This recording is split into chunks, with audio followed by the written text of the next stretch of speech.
মা হওয়া একটা খুবই আরাধ্য বিষয়। গর্ভকালীন সময়ের একটা সাধারণ সমস্যা হচ্ছে প্রি এক্লেমশিয়া এবং এক্লেমশিয়া। এই এক্লেমশিয়াটা হচ্ছে মানে জীবনের জন্য ঝুঁকিপূর্ণ সমস্যা। যখন হয় তখন কিন্তু সেটা জটিল পর্যায়ে চলে যায়। তো এইটা যদি আমরা প্রতিরোধ করতে চাই তাহলে অবশ্যই আমাদেরকে সময় মতো মায়েদেরকে হাসপাতালে নিয়ে যেতে হবে। আমি doctor Khursheda Tahmin Osmani medical college হাসপাতালে সহকারী অধ্যাপক হিসেবে গাইনি বিভাগে কর্মরত আছি।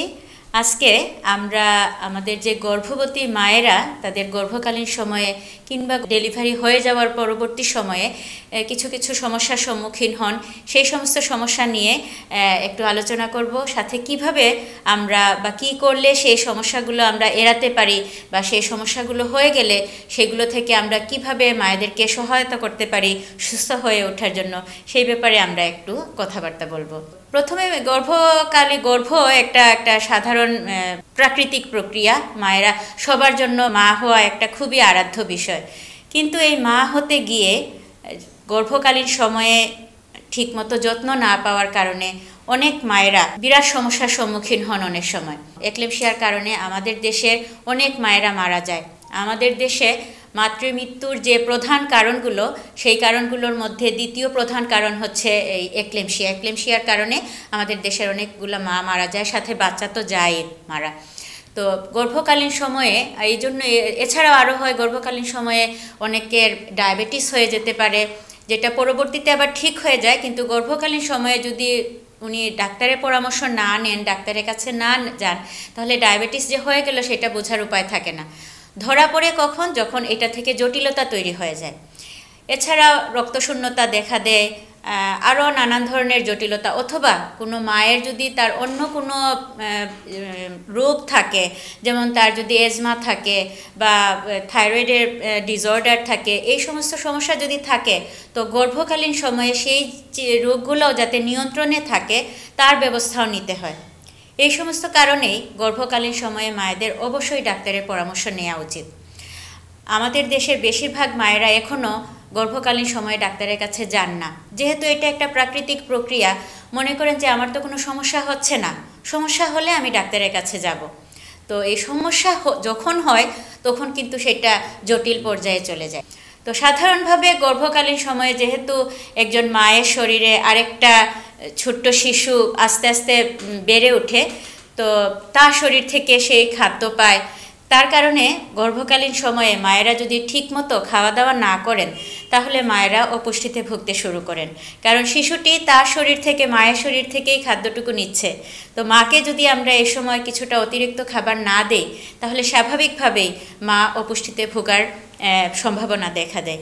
আর মা যদি অপুষ্ট থাকেন, সাথে সাথে তার গর্ভস্থ শিশুটিও অপুষ্ট হয়ে জন্ম নেয়। এই কারণে গর্ভকালীন সময়ে মায়েদেরকে সাধারণভাবে যা খাওয়ার তার তুলনায় আরও কিছুটা বেশি তাদেরকে খাবার দিতে হবে। এছাড়াও পুষ্টিকর খাবার, ফলমূল, শাকসবজি, প্রচুর পরিমাণে পানি। আমাদের দেশের মায়েরা একটা করেন, অনেক সময় গর্ভকালীন সময়ে অতিরিক্ত পানি খান না, কিন্তু এটা একটা ভুল ধারণা। এই সময় মায়েদেরকে প্রচুর পরিমাণে পানি খেতে হয়, কারণ পানি যদি না খাওয়া হয় যথেষ্ট পরিমাণে তাহলে মায়েদের ইউরিনারি ট্র্যাক্ট ইনফেকশন হয়ে যেতে পারে এবং সেইটা থেকে আরও জটিলতা হতে পারে। সেইটার কারণেও তার ব্লাড প্রেশার বেড়ে যেতে পারে এবং অন্যান্য জটিলতা দেখার সম্ভাবনা থাকে। এছাড়াও গর্ভকালীন সময়ের একটা সাধারণ সমস্যা হচ্ছে প্রি এক্লেমশিয়া এবং এক্লেমশিয়া। এই নামগুলো আমরা খুব জানি। এই প্রি এক্লেমশিয়া এবং এক্লেমশিয়া হচ্ছে গর্ভকালীন সময়ে রক্তচাপ বেড়ে গিয়ে তার থেকে নানান ধরনের জটিলতা হতে পারে। রক্তচাপ বেড়ে যাওয়াটাকে বলা হয় প্রি এক্লেমশিয়া, এবং যখন এইটা বাড়তে বাড়তে এটা যদি নিয়ন্ত্রণে রাখা না হয়, একসময় খিঁচুনি হয়ে যায়, তখন সেটাকে বলা হয় এক্লেমশিয়া। এই এক্লেমশিয়াটা হচ্ছে মানে জীবনের জন্য ঝুঁকিপূর্ণ। আরেকটা ব্যাপার হলো, যেহেতু আমাদের অনেক দরিদ্র মানুষ, অসচ্ছল মানুষ, সবার পকেটে অনেক টাকা থাকে না। যখন প্রসব ব্যথা হয় হঠাৎ করে বা জটিলতা হয়, হাসপাতালে আসার জন্য তার কাছে হয়তো 1000 টাকাও থাকে না, সে ওর কাছে হাত পাততে হয়। তো অ্যান্টিনেটাল চেকআপে আসলে আমরা মায়েদেরকে এই কথাগুলো বলে দিই। তো সে যদি শুরু থেকেই, সে বা তার পরিবারের তার যে অভিভাবক আছেন তারা কিছু কিছু করে টাকা জমিয়ে রাখেন প্রসবকালীন সময় ব্যবহার করার জন্য, তাহলে এটা কিন্তু অনেক সহায়ক হয়। হঠাৎ করে একটা বিপদের মধ্যে পড়ে না মায়েরা। আমাদের দেশের কিছু আছে যে ডেলিভারিটা যাতে বাড়িতে হয়, এটা হচ্ছে বিরাট একটা সফলতা, আমার ডেলিভারি বাড়িতে হয়েছে, কিন্তু আসলে এটা মোটেও একটা সফলতা নয়।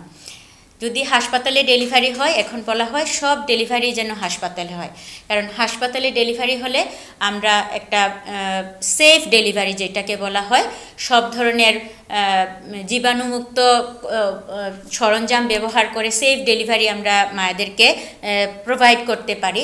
তো সেই জন্য অবশ্যই হাসপাতালে নিয়ে আসা উচিত ডেলিভারির সময়। তো এইটা যদি আমরা প্রতিরোধ করতে চাই, তাহলে অবশ্যই আমাদেরকে সময় মতো মায়েদেরকে হাসপাতালে নিয়ে যেতে হবে।